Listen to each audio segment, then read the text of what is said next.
কি সবজি কাটছো তুমি? আমি এই পুঁই শাক কাটছি, এই রান্না হবে এখন।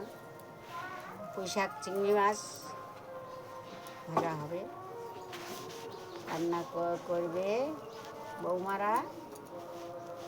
আমি বসে বসে কাটছি আর কি। এই উনুনে রান্না হবে আমাদের খড় দিয়ে, হ্যাঁ, আর ওই বাবা বসে আছে। হ্যাঁ। আর কালকে এখানে পুজো হয়েছিল, সেই ঠাকুরটা এখনো আছে। গঙ্গা এখন রান্না করবে। কি রান্না করবে তুমি? পুঁই শাক বলো কি রান্না করবে।